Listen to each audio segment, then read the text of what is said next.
All right. Hey guys, it's Michelle and Cindy from the Yoga Shack. Reporting live from Greece. We're in Santorini with Bhante Sujatha. So we're here for episode 3 of Choosing Loving Kindness. Yay. Hello.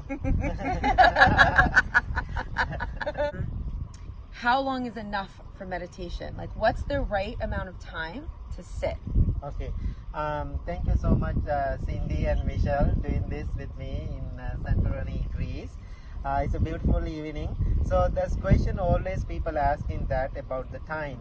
So if you are new to meditation practice, I'm always suggesting 2 minutes meditation is perfect timing. So if you can do 2 minutes really well in the beginning of your meditation is perfect. So in the beginning you can practice a little bit loving kindness to yourself and the whole world, and then you can focus on the breath like 20 times. And also when you go to the deeper level of the meditation, there is no such thing called time. Just being. Yeah. So but if you are new to meditation, I'm always suggesting do 2 minutes in the morning, maybe 2 minutes in the evening, or do 2 minutes in the morning and evening reflection about the day. That's another good meditation practice. I like that. That's awesome. I like that. Me too. It makes it seem accessible. Yes, it makes it seem very accessible. Yeah, otherwise, if I say, practice meditation 45 minutes, nobody wants to do it. Right. Right? There's no time because people are busy. So I think more than the time, the quality of your meditation practice is very important, not the quantity. Absolutely. That's important. Because sometimes I could sit for 5 minutes and my mind is racing. Right. I could sit for 20 minutes, my mind is racing, or I could sit for just, feels like a few moments, and I'm like, oh, that was great. That's wonderful. Yeah. Yeah. That's Feel the quality. peaceful. Quality Yeah. time. Yep. Yeah. So obviously traditional meditation, you're sitting up tall, you're sitting quietly and just trying to have your eyes closed or at one focal point. But what do you think about, so if I go out in the ocean, like if I'm surfing and I'm not actually surfing, I'm just sitting on my board and just sitting there quietly, no one else around me. Are moments like that considered meditation? Yes, it's depend on how you do it. And I think the being fully present wherever you are, that is a meditation. It can be in the airplane, it can be middle of the ocean. Remember a couple of times we were middle of the ocean. Once in a while I'm kind of missing. Yeah. I'm just being myself. I need that time to focus on myself, my feeling, middle of the ocean. That's very important. You are sitting on the board, you are totally focused and present about yourself. That's a part of the meditation too.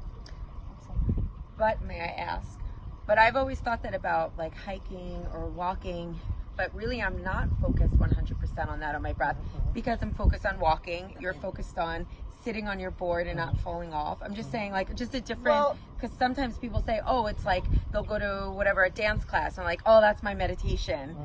And I'm like, okay, so I'm just curious. Okay. But if you're in a okay, today, like we went on a hike. Right. I was definitely not meditating because I was worried about not falling down the mountain. Stairs. But there are times when you're literally just sitting there and you don't have to worry. Got it. And your mind just goes like completely blank. Okay, so I want to explain to you meditation training, meditation practice is a totally two different things.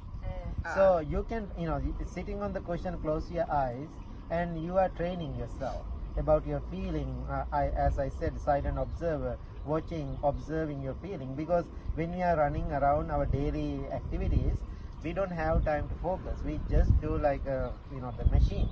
Right. And so why we have to sit? Sitting is very important. Why we have to sit?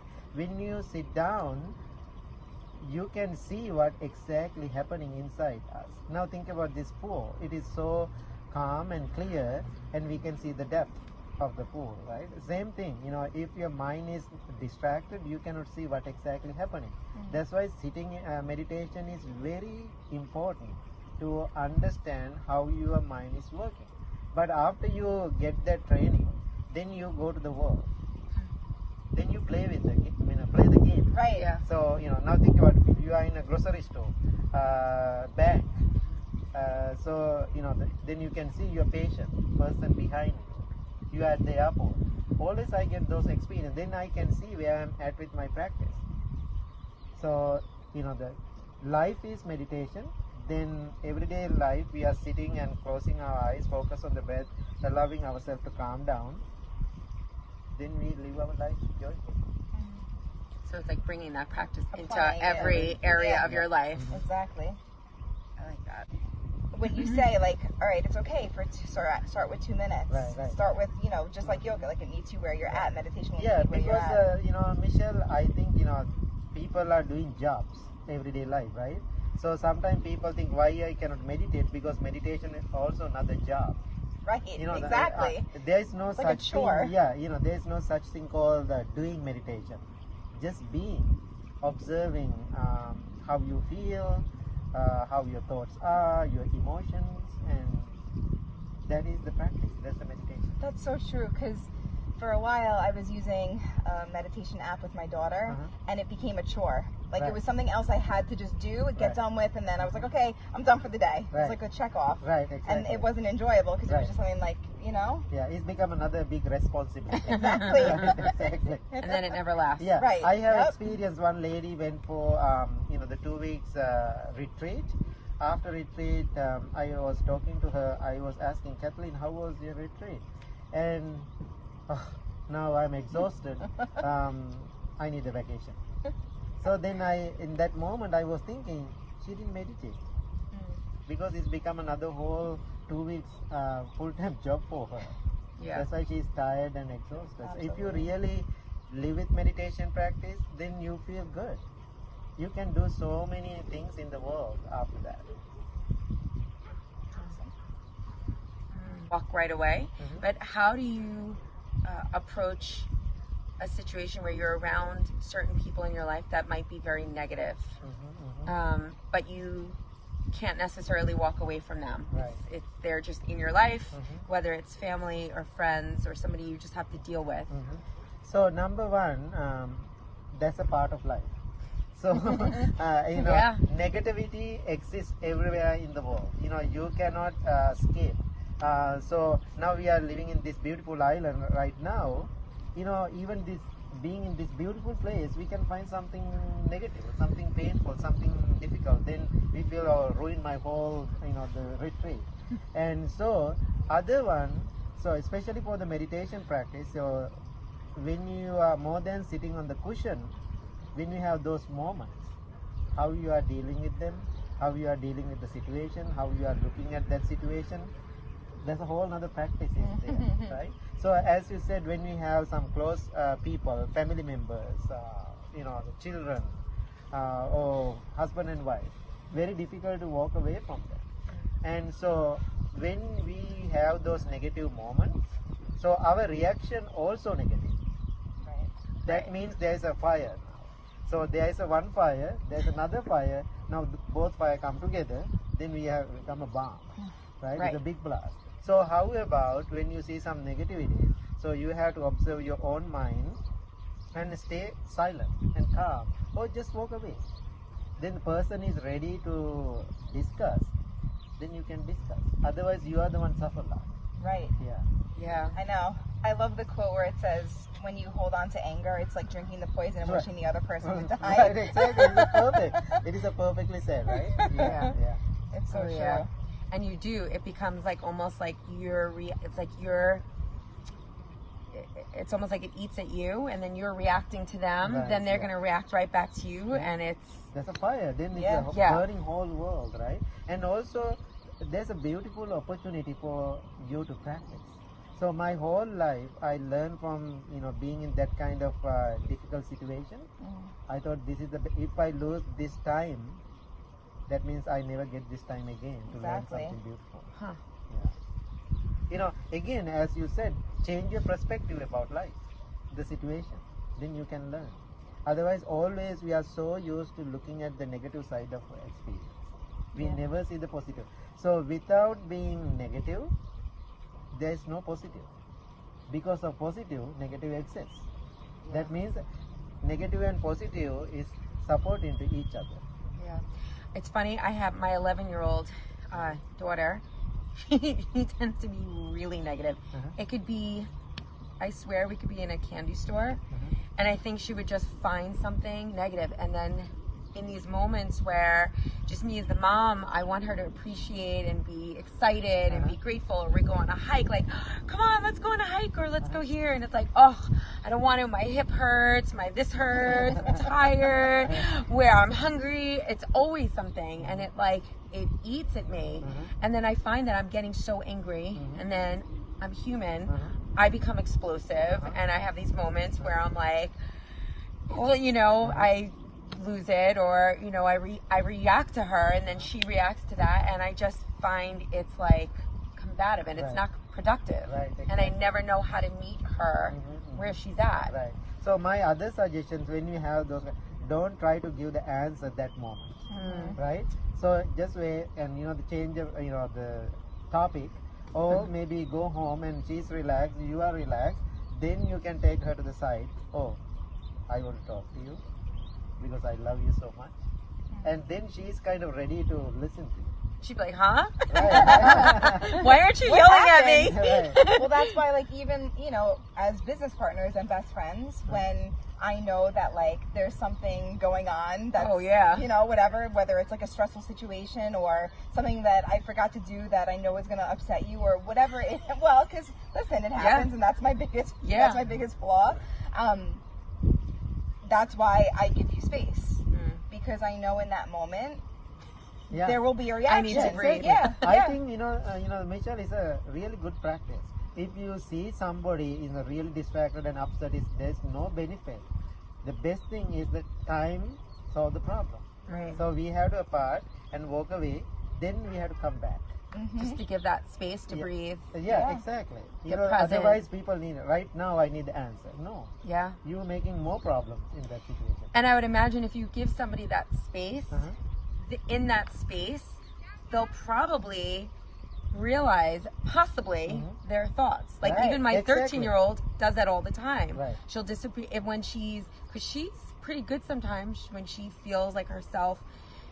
I mean, she's 13. She's very intuitive. She'll say, I just need a break. She'll disappear in her room. Right. She'll take about 5-10 minutes. She'll come back. She's like a little Buddha. Right. She's like, Mommy, I'm really sorry I spoke to you like that. I mean, don't get me wrong. This is not happening often, but it will. And she'll say, I just needed a few minutes to calm down. And then she'll come back. And but if I react to it and I don't give her that moment to just like, okay, walk away. Yeah. It's like a firecracker. Right. Sometimes when we are distracted, our mannerism, our words, our attitude, our facial expression. Oh my God. Everything changes. Everything is distracted. So sometimes those things happen to me too. What I'm trying to do, I try to walk away from the situation and breathe and take time. So then later when I think, my thoughts become very clear and organized. In that moment, I felt, I never do it again, something like that. But later, it's a totally different perspective. I come with a better idea. Yep. And also I realize if I have the difficulty with that person, I make a better relationship with that person too. In the beginning we talked about the communication. Yeah. That's very important, that communication, to understand each other. So that means first we have to communicate with ourselves. Yeah. In the perfect way. Then we can communicate with other person. Yeah, I remember, I think we shared with you, like, whatever, a few weeks ago, especially before the retreat, we were very stressed, or I was very stressed because I'm, handling a lot of the responsibility. Behind the scenes. Yeah. And she didn't do something I think that she was supposed to do. And we were, of course, texting is the worst. And I was being really passive aggressive in my texting, which we normally not like that. And she felt it right away. And she called me and she said, "Stop being a jerk." and I stopped texting. And I just put the phone down, and I really just sat there and I stared at the phone and went, okay, I'm being a jerk. Right. I'm upset about this. I need to not react this way. Yeah. I need to just be honest and open. And I called her because you don't want that on text. So And I see something good in that. You recognize that weakness. Yeah. Right up, that's what we call the meditation practice. So you act like a difficult person, and same time you experience, this is my weak point. Yeah. I have to breathe with that. Then after that you start to communicate with again, right? Then you also mentioned to her. That's what I call the noble friends behavior, right? Yeah. So always reminding, Always. you have to stop now. Yeah. Yeah. So, And it comes from a loving place. Yeah, Of course. exactly. So Right. When it's I never, right. even if she does something to me and I call her out and I say, please don't talk to me like that, it's never from an ill, because I No, know she I would don't think never so. come from that You know, place. that's why, in the Buddhist teaching, Buddha said, all people are good. We can appreciate people, but we have to criticize the action. Butterfly. Yeah. Butterfly next Yeah. We have to criticize the action. Not the person. I Right. love you, but your action I really don't appreciate. Ugh, I love that. Yeah. That's important because Right. people constantly talk about people like, oh, they're terrible, they're a Right. horrible person. Right. Yeah. Maybe what they did was horrible, Correct. but they're not horrible. Horrible. Some morning we cannot see sun because it's a cloudy and gloomy day. It doesn't mean there's no sun. Right? Sun exists when clouds, shifting away, then sun shining again. Exactly. Right? Yeah. Exactly. So we all are good. Sometimes we have to watch our actions, Yeah. our words. I think especially in relationships. Or like as a parent. As a parent, 100%. But as a parent, I feel like, here's the thing, like as a parent, I feel like you have more of a, not an edge, but you work, good parents, I think you work harder. It's like your goal as a parent, at least for me, it's like I wake up in the morning and my intention is, oh God, how could I be better today? Yeah, Like of what? course. Please don't let me yell today. Let me have more patience. Let me be kinder. And I try, but but I find that in relationships, Yeah, like exactly. couples, marriage, I find that way harder. Right. I almost feel like you have less patience at the end of the day for that person, and you're so much more ready to react. And Yeah, and also I especially so that means every morning right after you wake up, you have to take that little 2 minute break. Right. We call the practice mindfulness. Then you have to prepare your mind. Oh, I have another new 24 hours ahead. So how I'm going to live my life next 24 hours? Then you have to bring some good awareness and attention to yourself. This is how I'm good. Maybe you cannot do 100%. Right. And so, but every day making that wish or determination is a perfect practice actually to make you a perfect person. And also, when you talk about the children, I am working with many parents and the children both. And the biggest problem I can see, sometimes parents, they don't understand the nature of the children's mind. Children, they don't understand the parents' mind. So that's the big conflict. And so sometimes parents forget we were children too. We did the same thing. And the observation I can see, parents has to be so careful in front of children because easily they are picking all the good or bad information from the parents. I saw a little girl recently, the way she yelling at the cat, the way mother yelling at her. Yep. So she does the same words. Some words are very distracting. How sometimes mother is asking or screaming, come here, like that. And so now she needs somebody to do the same thing. She's doing for the cat or the dog. So then I was thinking how these behaviors we are passing to the next generation. So that means bring peace to the world. You are responsible. And it starts with you. Yeah. Exactly. Exactly you. That's what I think. Yeah. That's totally responsible for that. It's like the what do you have in your house? It says you're responsible for the energy. No, energy breeds energy. No, not that. Oh. You're responsible for the Oh, energy that you bring into this home. or whatever. Right. Yep. Exactly. Yeah. Oh, I love that sign. Yeah. I thought you meant the energy. No, breeds energy. no, just Yeah. a sign in your house. I think people learn something beautiful today, right? I think Yeah. so Right, too. exactly. I hope so. So again, thank you so much. Today is our last day in Greece, and I'm so grateful to Cindy and Michelle. We're It's a We're so beautiful grateful. time. It's a really beautiful time. So I'm going to meet you again somewhere in the world. Choose loving kindness, Great. 4th episode. Bye, everyone. Yeah. Bye, Peace out. guys.